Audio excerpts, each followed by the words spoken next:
अस्सलामुअलैकुम। उम्मीद करता हूँ आप सब लोग खैरियत से होंगे। मैं बिलाल अहमद ख़ान न्याज़ी एक नई वीडियो के साथ आपकी खिदमत में एक बार फिर से हाज़िर हूँ। अपनी पिछली वीडियो में हमने बड़े ही तफसील के साथ परमुटेशन के हवाले से गुफ्तगू की थी और मैंने आपको बताया था कि परमुटेशन क्या है, परमुटेशन का मैथमेटिकल फार्मूला क्या है, परमुटेशन की इम्पोर्टेंस क्या है, उसको हम क्यों यूज़ करते हैं और उसको हम क्यों पढ़ रहे हैं। फिर मैंने आपको बताया था कि उसको हम कैसे इस्तेमाल करते हैं। उसकी मैंने आपको दो एग्जांपल्स बड़े डिटेल के साथ स्टेप बाय स्टेप मैंने आपको सॉल्व करके दिखाई थी। और यहाँ पर मैं आपको ये बताता चलूँ कि चूँकि हम एक प्रॉपर सीक्वेंस में चल रहे हैं, तो अगर आपने मेरी पिछली वीडियोस नहीं देखी तो मेरा ये आपको मशवरा होगा कि आप मेरी पहले वाली वीडियोस देख लीजिए ताकि आपको आज वाली वीडियो सही से समझ आ सके। आज की इस वीडियो में हम परमुटेशन के हवाले से कुछ प्रैक्टिस क्वेश्चन सॉल्व करेंगे। तकरीबन हमारे पास 5 के करीब प्रैक्टिस क्वेश्चंस हैं। एक एक प्रैक्टिस क्वेश्चन आपके सामने रखूंगा, इनको स्टेप बाय स्टेप आपको सॉल्व करके दिखाऊंगा ताकि परमुटेशन के हवाले से अगर आपके जहन में कोई कन्फ्यूजन है तो उसको दूर किया जा सके। ये जो आपका PDF हैंड आउट है, इसको अगर आप एक्सेस करना चाहते हैं तो इसका लिंक आपको डिस्क्रिप्शन में मिल जाएगा। अभी अपना वक्त ज़ाया किए बगैर अपने पहले क्वेश्चन की तरफ चलते हैं। क्वेश्चन नंबर 1 हमारे पास है, suppose you have 5 coloured balls red, green, blue, yellow and black in a bag. यानी आपके पास एक बैग है, उसके अंदर 5 कलर्ड बॉल्स पड़ी हुई हैं। In how many ways can you arrange 2 of these balls on a snooker table. तो अब यहाँ पे आपसे क्या कहा जा रहा है, यहाँ पे हमें ये बताया जा रहा है कि हमारे पास सपोज कर लें कि हमारे पास 5 बॉल्स हैं, ठीक है, red, green, blue, yellow and black, यानी डिफरेंट कलर्स की बॉल है। और हमारे पास हमने क्या करना है कि हमने इनमें से 5 में से 2 बॉल्स को हमने उठाकर स्नूकर की टेबल के ऊपर हमने अरेंज कर देना है। तो अब इस सवाल को हम कैसे सॉल्व करेंगे, आइए देखते हैं।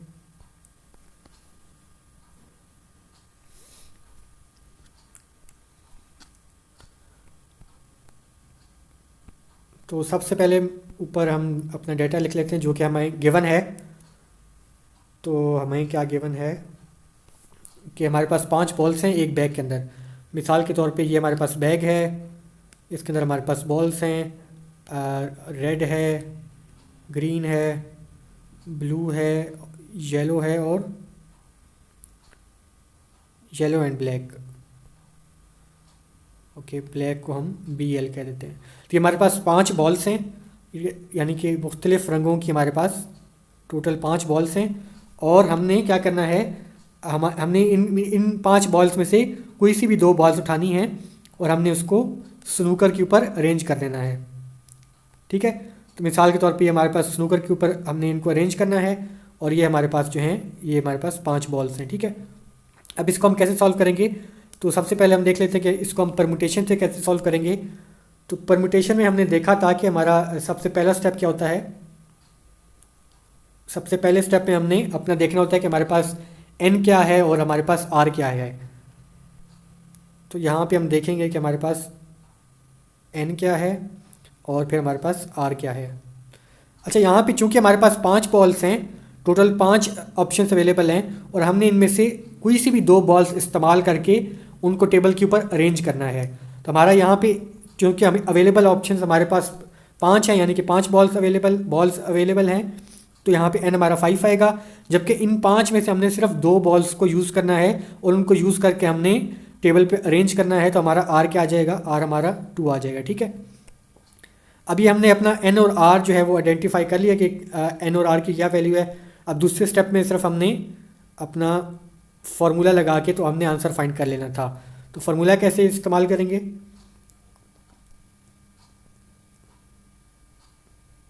हमें पता है कि परमुटेशन का क्या फार्मूला होता है, NPR N factorial divide by N minus R का होल फैक्टोरियल। तो ये हमारे पास परमुटेशन का फार्मूला होता है, ये हमें पता है।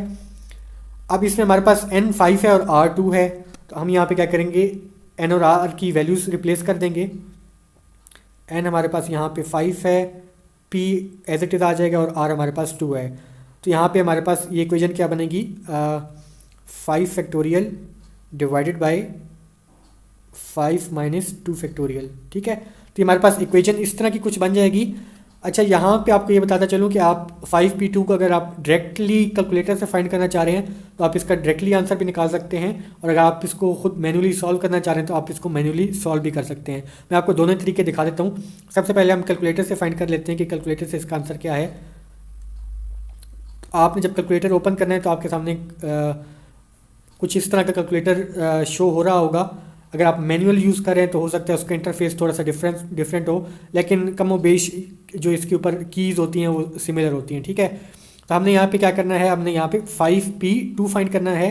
तो यहाँ पे अच्छा, यहाँ पे आप देख लें कि ये यहाँ पे जो हमारा मल्टीप्लाई का सिंबल बना हुआ है और डिवीजन का सिंबल बना हुआ है, इनके ऊपर NPR लिखा हुआ है येलो कलर का, ठीक है, और NCR लिखा हुआ है। तो ये हमारे काम की चीज़ें हैं।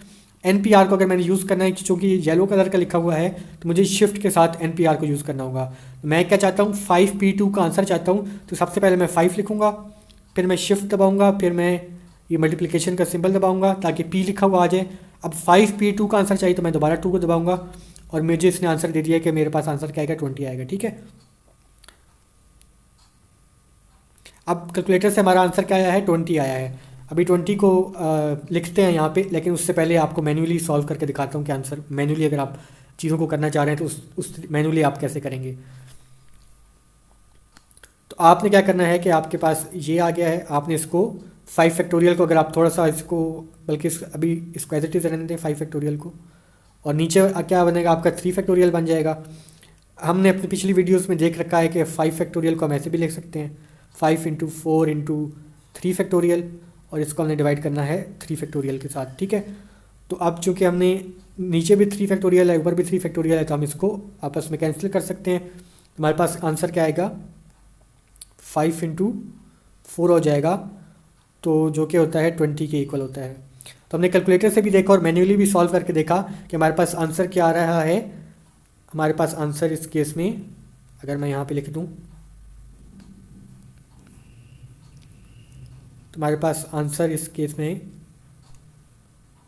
20 हमारा आंसर आ रहा है, और ये हमने परमुटेशन को इस्तेमाल करके अपना आंसर निकाला है। आपको मैंने कैलकुलेटर से भी करके दिखाया है और आपको मैंने मैन्युअली भी यानी कि कैलकुलेशन, मैथमेटिकल कैलकुलेशन भी करके दिखाई हैं। तो ये हमारा परमुटेशन से हमने आंसर निकाल लिया है। अब इसी प्रॉब्लम को अगर आप बेसिक प्रिंसिपल ऑफ काउंटिंग से भी उससे भी सॉल्व करना चाहें तो उससे भी आप इसको सॉल्व कर सकते हैं। बेसिक प्रिंसिपल ऑफ काउंटिंग से आप इसको कैसे सॉल्व करेंगे वो भी मैं आपको यहाँ पे करके दिखा देता हूँ। थोड़े जल्दी चलेंगे क्योंकि बेसिक प्रिंसिपल ऑफ काउंटिंग हम पहले ही काफ़ी डिटेल के साथ हम पिछली वीडियोज़ में पढ़ चुके हैं। तो बेसिक प्रिंसिपल ऑफ काउंटिंग में हमने क्या करना था कि हमारे पास चूँकि यहाँ पे 2 बॉल्स को हमने अरेंज करना है, तो हम क्या करेंगे, यहाँ पे 2 ब्लैंक्स डाल लेंगे। सबसे पहले यही करना था, हमने पिछली वीडियोस में देखा है। 2 बॉल्स को हमने अरेंज करना था तो हमने 2 ब्लैंक्स डाल ली। अब ब्लैंक नंबर 1 में हमारे पास कितने ऑप्शन मौजूद थे, 5 डिफरेंट बॉल्स आ सकती थी नंबर 1 ब्लैंक, पहली ब्लैंक में। तो यहाँ पे हमने 5 लिखा, 5 ऑप्शंस मौजूद थे। चूँकि इस केस में रेपिटेशन अलाउड, चूँकि हम चीज़ों को अरेंज कर रहे हैं, तो जब भी अरेंज कर रहे होते हैं तो उसका यही मतलब होता है कि रेपिटेशन अलाउड नहीं होती, ठीक है। अब चूँकि रेपिटेशन अलाउड नहीं है तो सेकंड ब्लैक में हमारे पास कितने ऑप्शन बचेंगे, 4 बचेंगे। और जब हम इसको सॉल्व करेंगे तो हमारे पास आंसर क्या आएगा, हमारे पास आंसर 20 आ जाएगा। तो अगेन हमारे पास बेसिक प्रिंसिपल ऑफ काउंटिंग से भी आंसर क्या आ रहा है, 20 आ रहा है, ठीक है। अगर आप इस चीज़ को अगर आप मैन्युअली करना चाहें तो आप मैन्युअली देखेंगे कि आपके पास इस तरह से 20 डिफरेंट अरेंजमेंट्स आ सकती हैं। आप मैन्युअली मिसाल के तौर पे अगर आप देखना चाहते हैं तो वो कैसे होगा, तो मैन्युअली ऐसे होगा कि मिसाल के तौर पे पहली बॉल आपकी रेड हो सकती है, दूसरी आपकी ब्लू हो सकती है, फिर पहली रेड हो सकती है, दूसरी आपकी ग्रीन हो सकती है, पहली रेड हो सकती है, दूसरी आपकी येलो हो सकती है, पहली आपकी रेड हो सकती है, और फिर दूसरी आपकी ब्लैक हो सकती है। तो 4 रेड के लिए हो गए। इसी तरीके से आप आगे कॉम्बिनेशन बनाएंगे, यानी कि पहली आपकी ब्लू हो सकती है, दूसरी आपकी रेड हो सकती है, फिर blue, green, blue, yellow, blue और ब्लैक। इस तरीके से यहाँ पे आपके पास 20 डिफरेंट अरेंजमेंट्स आ जाएंगी। ये अभी आपको टाइम नहीं है हमारे पास, वीडियो लंबी हो जाएगी, वरना आप इसको 20 इसी तरीके से आप अगर निकालें मैनुअली तो आप 20 डिफरेंट अरेंजमेंट्स इसमें निकाल सकते हैं, ठीक है। आई होप कि ये चीज़ आपको समझ आ गई होगी। यहाँ पे हमारा आंसर क्या था, 20 हमारा आंसर आ गया था। अब चलते हैं हम अपने अगले क्वेश्चन की तरफ। पहले देख लेते हैं कि हमारा क्वेश्चन नंबर 2 है क्या। हमारा क्वेश्चन नंबर 2 है, pin code of a bank is a 4 digit number. यानी कि जो हमारा बैंक अकाउंट होता है तो उसमें आप यानी कि अपना पासवर्ड रखते हैं या पिन कोड रखते हैं, तो ये हमें बता रहे हैं कि उसमें कितने नंबर्स होते हैं। उसमें हमारे पास 4 नंबर्स इन्वॉल्व होते हैं उस पिन कोड में। तो अब हमने बताना है कि कितने यूनिक पिन कोड्स पॉसिबल हैं, यानी कि कितने पिन कोड्स पॉसिबल हैं ओवरऑल। और आपको यहाँ पे बताया गया है कि रेपिटेशन अलाउड नहीं है, यानी कि एक डिजिट आपने यूज़ कर लिया है तो उसका आप दोबारा इस्तेमाल नहीं कर सकते। रेपिटेशन अलाउड नहीं है, इसका क्या मतलब है, इसको हम काफ़ी डिटेल के साथ पिछली वीडियोस में हम स्टडी कर चुके हैं और उम्मीद करता हूँ कि अब आपको अब इसमें कोई कन्फ्यूजन नहीं होगी। अब देखते हैं कि इस सवाल को हम कैसे हल करेंगे।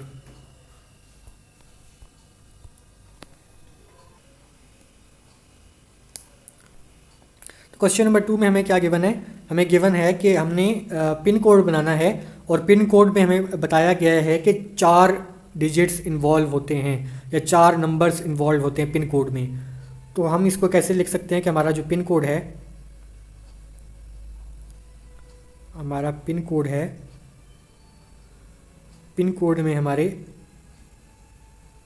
1 2 3 4 पिन कोड में हमारे 4 डिजिट्स इन्वॉल्व होते हैं और हमें ये पता है कि कितने डिजिट्स हम यूज़ कर सकते हैं। हम 0 से लेके 9 तक कोई भी डिजिट्स हम इसमें इस्तेमाल कर सकते हैं। तो यहाँ पे हमने टोटल 4 डिजिट्स को इस्तेमाल करना है। एक्सक्यूज़ मी, हमने यहाँ पे 4 डिजिट्स को इस्तेमाल करना है और टोटल हमारे पास यहाँ पे कितने डिजिट्स मौजूद हैं, 10 डिजिट्स मौजूद हैं। तो हमारे पास 10 डिजिट्स मौजूद हैं, 10 नंबर्स मौजूद हैं, उनमें से हमने 4 को इस्तेमाल करके उनको अरेंज करना है तो हमारा वो पिन कोड बन जाएगा। ठीक है, अब यहाँ पे क्या करेंगे, यहाँ पे हम पहले इसको परमुटेशन से सॉल्व करते हैं। तो परमुटेशन से सॉल्व करने में पहला स्टेप हमारा था कि हमने एन और आर बताना था कि हमारा एन और आर क्या होगा। तो यहाँ पे चूँकि हमारे पास टोटल कितने डिजिट्स अवेलेबल हैं, 10 अवेलेबल हैं, तो हम यहाँ पे 10 लिखेंगे। और हमने 10 में से कितने इस्तेमाल करने हैं, हमने 4 इस्तेमाल करके 4 को अरेंज करना है और 4 को इस्तेमाल करके हमने पिन कोड बनाना है, तो हमारा आर यहाँ पे 4 होगा। ठीक है, अब इसको अगर मैं एन और आर की वैल्यू आ गई है हमारे पास, अब हमने क्या करना है, सिर्फ फार्मूला में इसको हमने पुट करके तो इसको सॉल्व कर लेना है। ठीक है, तो यहाँ पे हमारे पास एन पी आर होता है, तो यहाँ पे हमारे पास क्या आ जाएगा, 10p4 आ जाएगा। और 10p4 को हम किस तरह लिख सकते हैं, 10 factorial divided by 10 minus 4 factorial. ठीक है, इसी चीज़ को सबसे पहले मैं आपको मैथमेटिकली सॉल्व करके दिखा देता हूँ, फिर उसके बाद में आपको कैलकुलेटर से भी आप डायरेक्टली भी फाइंड कर सकते हैं। तो अगर आप इसको सबसे पहले मैन्युअली अगर आप इसको सॉल्व करना चाहें, ऊपर आपका 10 फैक्टोरियल रहेगा, नीचे 10 माइनस 4 6 होता है, तो आपका 6 फैक्टोरियल हो जाएगा। और इसके बाद हमने ये पिछली वीडियोस में देखा था कि 10 फैक्टोरियल को आप ऐसे भी लिख सकते हैं, 10 इंटू 9 इंटू 8 इंटू 7 और इंटू 6 फैक्टोरियल। तो आप इसको यहाँ पे ऐसे भी लिख सकते हैं और इसको हमने डिवाइड करना है 6 फैक्टोरियल से। तो ये यहाँ पे हमारा 6 फैक्टोरियल से हमारा कैंसिल हो जाएगा और अब हमारे पास आंसर क्या आएगा,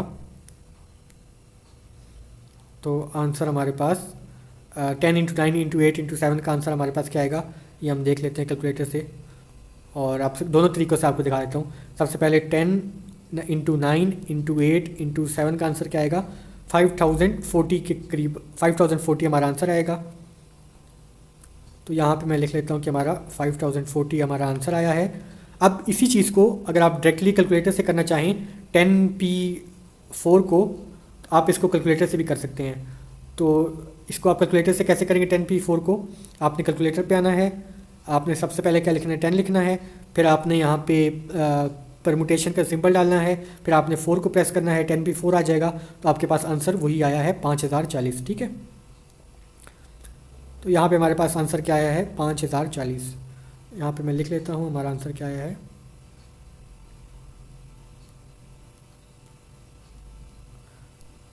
आंसर हमारे पास 5040 आया है। ये हमने परमुटेशन को इस्तेमाल करके अपना आंसर निकाल लिया है। अगर इसी प्रॉब्लम को अगर आप बेसिक प्रिंसिपल ऑफ काउंटिंग से सॉल्व करना चाहें तो वो आप कैसे कर सकते हैं, तो वो भी मैं आपको जल्दी से करके दिखा देता हूँ। अगर आपने इसको बेसिक प्रिंसिपल ऑफ काउंटिंग से सॉल्व करना है तो आप कैसे करेंगे, चूँकि हमारे पास पिन कोड में 4 डिजिट्स इन्वॉल्व हैं या 4 नंबर्स इन्वॉल्व हैं, तो आपने सबसे पहले क्या करना है, 4 ब्लैंक्स पुट कर देनी है, 1 2 3 4। और हमारे पास टोटल 10 ऑप्शंस मौजूद हैं, तो हमारी पहली ब्लैंक में कितने ऑप्शंस आएंगे, 10 आएंगे। चूँकि रिपीटिशन अलाउड नहीं है तो अगली ब्लैंक में हमारे पास 9 ऑप्शंस आएंगे, फिर 8 आएंगे और फिर 7 आएंगे। हमारे पास फाइनल आंसर क्या आएगा, फाइनल आंसर हमारे पास वही आ जाएगा 5040। ये रिपीटिशन वाली चीज़ हम ये बेसिक प्रिंसिपल ऑफ काउंटिंग वाली चीज़ हम बहुत ज़्यादा डिटेल के साथ पिछली वीडियोस में कवर कर चुके हैं। अगर आपको ऐसा लग रहा है कि मैं यहाँ पे जल्दी चल रहा हूँ या आप लोगों को लग रहा है कि ये वाली चीज़ बेसिक प्रिंसिपल ऑफ काउंटिंग वाली चीज़ आपको समझ नहीं आ रही, तो आप पिछली वीडियोज़ को जाके देख सकते हैं, वहाँ से आपको चीज़ें ज़्यादा अच्छे से समझ आना शुरू हो जाएंगी। ठीक है, तो ये हमारे पास क्वेश्चन नंबर 2 हो गया। अब चलते हैं अपने क्वेश्चन नंबर 3 की तरफ। क्वेश्चन नंबर 3 में हमें गिवन है how many two digit numbers can be formed using the digits from 1 up to n। यानी कि हमने 2 डिजिट्स नंबर बनाने हैं और हम कितने डिजिट्स इस्तेमाल कर सकते हैं, 1 से लेकर 9 तक हम जितने भी डिजिट्स हैं वो इस्तेमाल कर सकते हैं। और आखिर में बताया गया है कि रिपीटिशन अलाउड नहीं है। चूँकि यहाँ पे रिपीटिशन अलाउड नहीं है और हमने चीज़ों को अपने जो है वो चीज़ों को अरेंज करना है, और अरेंज भी ऐसे करना है कि उसमें ऑर्डर भी मैटर करता है, तो यहाँ पे हम परम्यूटेशन का इस्तेमाल कर सकते हैं इसको सॉल्व करने के लिए। और अभी मैं आपको दिखाता हूँ कि इसको हम कैसे सॉल्व करेंगे। क्वेश्चन नंबर 3 में हमने क्या करना है, क्वेश्चन नंबर 3 में हमने 2 डिजिट नंबर बनाना है। तो हमने क्या करना है, हमने 2 डिजिट नंबर बनाना है। हमने यहाँ पे मैं लिख देता हूँ, हमने 2 डिजिट नंबर बनाना है। और हमने किन चीज़ों को इस्तेमाल करके 2 डिजिट नंबर बनाना है, हमने 1 से लेकर 9 तक जितने भी डिजिट्स हैं हमने इनको इस्तेमाल करके 2 डिजिट नंबर बनाने हैं। तो हमारे पास टोटल 9 डिजिट्स अवेलेबल हैं 1 से लेकर 9 तक, और हमने इनमें से कोई सी भी 2 को इस्तेमाल करना है और उनकी हमने अरेंजमेंट्स बनानी है। और जब हम उनकी अरेंजमेंट्स बनाएंगे तो उससे हमारे पास 2 डिजिट नंबर्स बन जाएंगे। ठीक है, इसको पहले हम परम्यूटेशन से सॉल्व करके देख लेते हैं। तो परम्यूटेशन से सॉल्व करने के लिए हमारा पहला स्टेप क्या था कि हमने अपना n और r आइडेंटिफाई करना था। n और r हमारे पास क्या आएंगे, चूँकि हमारे पास टोटल अवेलेबल ऑप्शंस 9 हैं, यानी 9 डिजिट्स अवेलेबल हैं, तो हमारे पास n क्या आएगा, n हमारे पास 9 आ जाएगा। इन 9 में से हम कोई से भी 2 को चूज़ करके तो उनको हमने अरेंज करना है। तो चूँकि 9 में से हमने 2 को अरेंज करना है या 9 में से 2 को चूज़ करके अरेंज करना है, तो यहाँ पे हमारे पास r जो है हमारे पास 2 आ जाएगा। अब इसमें स्टेप 2 क्या होगा, स्टेप 2 में हमने सिंपली जो है परम्यूटेशन वाली फार्मूले को यूज़ करके हमने इसको सॉल्व कर लेना है। तो ये हम परम्यूटेशन वाले फार्मूले को कैसे इस्तेमाल करेंगे, हमारे पास n जो है 9 है जबकि r हमारे पास 2 है, तो हमारे पास आ जाएगा 9p2, जिसको हम लिख सकते हैं 9 फैक्टोरियल और 9 - 2 फैक्टोरियल। ठीक है, इसको फिर हम सिंप्लीफाई अगर कर दें तो हमारे पास आ जाएगा 9 फैक्टोरियल डिवाइडेड बाय 7 फैक्टोरियल। और इसको मज़ीद अगर हम सिंप्लीफाई करते जाएं तो हमें पता है कि हमने पिछली वीडियोस में देख रखा है कि 9 फैक्टोरियल को हम कैसे लिख सकते हैं, 9 × 8 × 7 फैक्टोरियल। फिर इसको हमने डिवाइड करना है 7 फैक्टोरियल से, तो हमारे पास 7 फैक्टोरियल से कैंसिल हो जाएगा। और हमारे पास आंसर क्या आएगा, हमारे पास जो आंसर आएगा वो यहाँ पे लिख देते हैं, 9 8 ज़ार कितना होता है हमारे पास 72 होता है, तो हमारे पास आंसर 72 आ जाएगा। ठीक है, अब इसी चीज़ को अगर आप कैलकुलेटर से करना चाहते हैं तो आप वो कैसे करेंगे, आप यहाँ पे आएंगे, आपको 9p2 फाइंड करना है, तो सबसे पहले आप 9 लिखेंगे, फिर आप p का सिंबल डालेंगे, फिर आप 2 लिखेंगे, तो आपके पास आंसर 72 आ जाएगा। तो इस तरीके से हमने परम्यूटेशन को इस्तेमाल करके अपना आंसर फाइंड कर लिया, जो कि हमारे पास क्या आया है, हमारे पास आंसर आ गया है 72। ठीक है,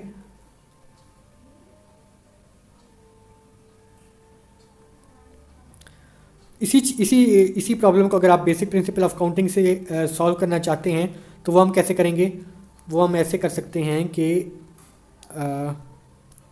हमारे पास चूँकि हमने 2 डिजिट्स नंबर बनाने हैं तो हम सबसे पहले क्या करेंगे, 2 ब्लैंक्स यहाँ पे पुट करेंगे, ठीक है। और हमारे पास टोटल ऑप्शंस कितने मौजूद थे, हमारे पास टोटल 9 ऑप्शंस मौजूद थे। तो पहली ब्लैंक में हमारे पास 9 ऑप्शन मौजूद हैं, चूँकि यहाँ पे रिपीटिशन अलाउड नहीं है तो दूसरी ब्लैंक में हमारे पास 8 ऑप्शंस मौजूद होंगे।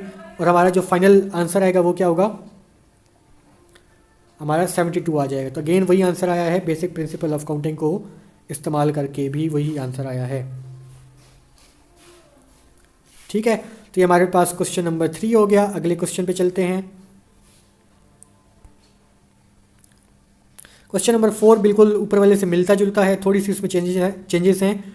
How many 3 digit numbers can be formed using the digits 2, 3, 5, 7, 8 and 9 provided no digit is to be repeated. दोबारा चलते हैं अपनी नोटपैड की तरफ। तो इस क्वेश्चन नंबर 4 में हमने क्या करना है कि हमने 3 डिजिट नंबर बनाने हैं। और 3 डिजिट नंबर का मतलब क्या है कि हमारे पास हमने 3 डिजिट्स को या 3 नंबर्स को हमने इस्तेमाल करना है। और हमारे पास टोटल अवेलेबल डिजिट्स कौन कौन से हैं, तो वो हमें यहाँ पे गिवन है 2, 3, 5, 7, 8 और 9। यहाँ पे मैं लिख लेता हूँ अवेलेबल डिजिट्स कौन कौन से हैं, 2, 3, 5, 7, 8 एंड 9। मैं दोबारा रीचेक कर लेता हूँ, 2, 3, 5, 7, 8, 9 सही है। तो ये हमारे पास डिजिट्स अवेलेबल हैं, टोटल 6 डिजिट्स हैं। तो यहाँ पे हमारे पास 6 डिजिट्स अवेलेबल हैं, इनमें से हमने 3 को इस्तेमाल करके 3 डिजिट नंबर्स बनाने हैं। इसको परम्यूटेशन से हम कैसे सॉल्व करेंगे, सबसे पहले हमारा पहला स्टेप क्या होगा कि हमने अपना n और r हमने आइडेंटिफाई कर लेना है। तो हमारा यहाँ पे n और r क्या होगा, चूँकि हमारे पास टोटल 6 डिजिट्स अवेलेबल हैं तो यहाँ पे हमारा n क्या होगा, 6 होगा। और इन 6 में से चूँकि हमने 3 डिजिट्स को चूज़ करके कोई से भी इन 6 में से कोई से भी 3 को चूज़ करके उनको हमने अरेंज करना है, तो हमारे पास r क्या होगा, हमारे पास यहाँ पे 3 हो जाएगा, ठीक है। अब हमने क्या करना है कि अब हमारा स्टेप 2 क्या होगा कि हमने इसको सिंपली सॉल्व कर लेना है। और इसको सॉल्व ऐसे करेंगे कि हमारे पास परम्यूटेशन के फार्मूला में अगर n और r की वैल्यूज़ पुट करेंगे तो हमारे पास क्या आएगा, 6p3 आ जाएगा। और 6p3 का मतलब होता है 6 factorial divide by 6 minus 3 factorial. इसी को अगर मैं सिंप्लीफाई करूं तो हमारे पास क्या आंसर आएगा, नीचे इधर यहाँ पे लिखता हूँ 6 फैक्टोरियल डिवाइड बाय 3 फैक्टोरियल, ठीक है। अब हमने पिछली वीडियोस में देख रखा है कि यहाँ पे इसको 6 फैक्टोरियल को हम कैसे लिख सकते हैं, 6 इंटू 5 इंटू 4 इंटू 3 फैक्टोरियल। और इसको हम डिवाइड करेंगे, हमने डिवाइड करना है 3 फैक्टोरियल से। तो 3 फैक्टोरियल यहाँ पे ऊपर और नीचे कैंसिल आउट हो जाएगा। और हमारे पास आंसर, फाइनल आंसर क्या आएगा, आंसर हमारे पास आएगा 6 इंटू 5 30, 30 इंटू 4 हमारे पास आ जाएगा 120। तो 120 हमारे पास आंसर आ गया है। इसको एक दफ़ा कैलकुलेटर से भी कंफर्म कर लेते हैं। यहाँ पे हमने क्या फाइंड करना था, 6p3 फाइंड करना था। तो यहाँ पे 6p3 का आंसर क्या आएगा, 120 आंसर आया है। तो यहाँ पे हमारे पास आंसर क्या आ गया है, 120 आया है।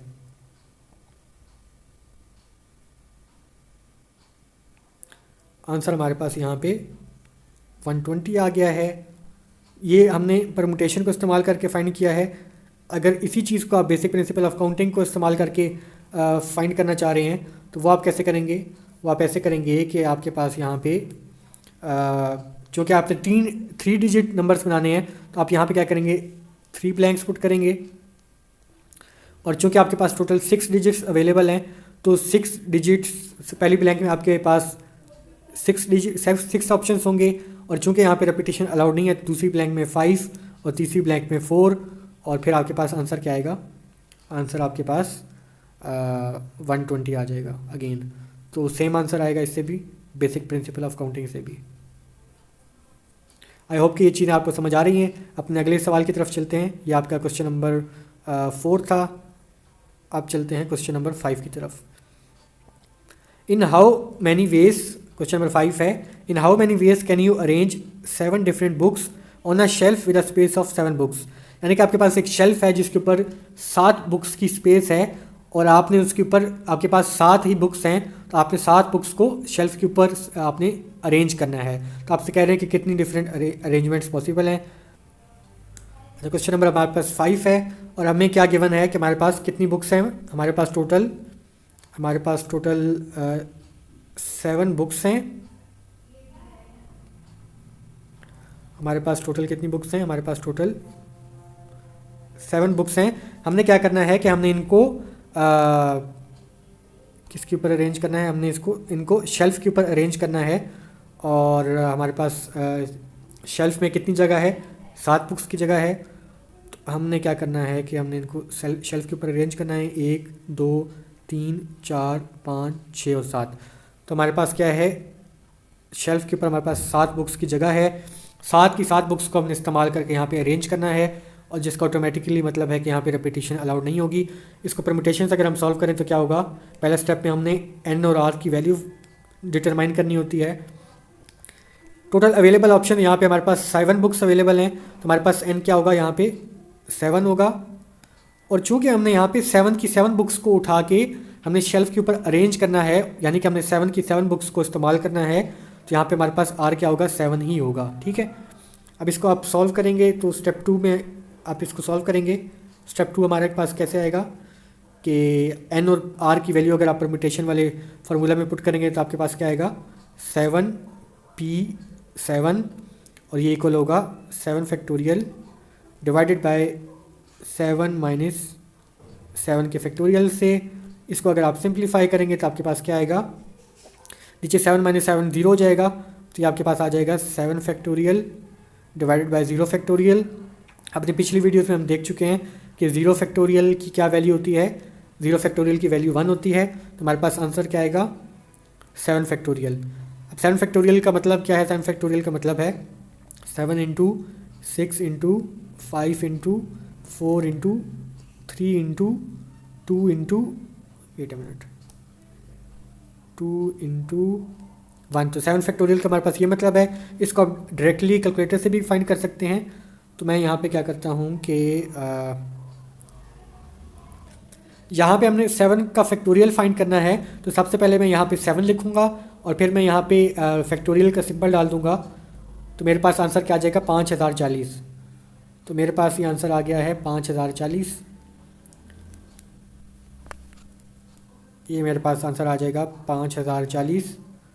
अब इसी चीज़ को अगर मैं NPR वाली चीज़ को यहाँ से फाइंड करना चाहूँ तो मैंने 7p7 फाइंड करना था, तो 7 लिखूँगा, फिर मैं यहाँ पे p लिखूँगा और फिर मैं दोबारा 7 लिखूँगा, तो मेरे पास आंसर 5040 ही आया है।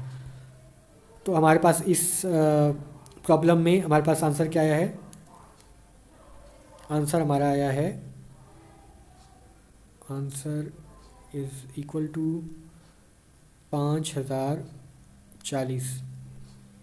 ये हमारा आंसर आया है और हमने परम्यूटेशन वाली चीज़ को इस्तेमाल करके अपना आंसर निकाला है। इसी प्रॉब्लम को अगर आप बेसिक प्रिंसिपल ऑफ काउंटिंग से सॉल्व करना चाहें तो वो आप कैसे करेंगे?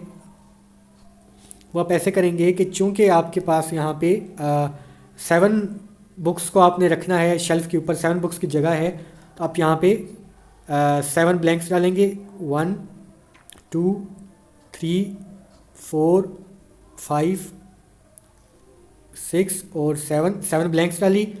चूँकि आपकी टोटल 7 ऑप्शंस अवेलेबल हैं, तो पहली ब्लैंक में आपके पास 7 ऑप्शंस अवेलेबल होंगे।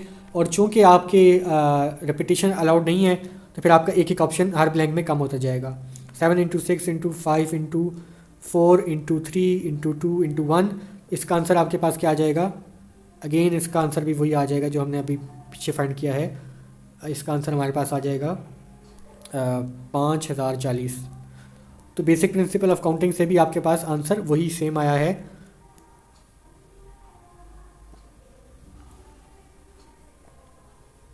तो ये हमारे पास क्वेश्चन नंबर 5 का आंसर आ गया। ठीक है,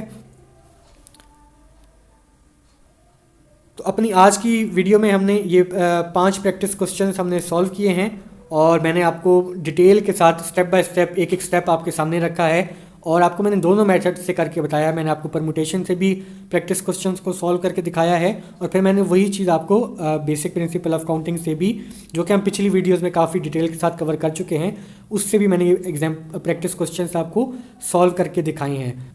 तो अब तक जो कुछ भी हम पढ़ चुके हैं, अगर इसमें से आपको कोई चीज़ समझ नहीं आई या इसमें से कोई आपका सवाल है तो आप बिला झिझक कमेंट सेक्शन का इस्तेमाल कर सकते हैं। हमारी आज की ये वीडियो यहीं पर अपने इख्तिताम को पहुंचती है। अगली मुलाकात तक के लिए मुझे इजाज़त दीजिएगा। अपना ख्याल रखिएगा और मुझे दुआ में याद रखिएगा। शुक्रिया।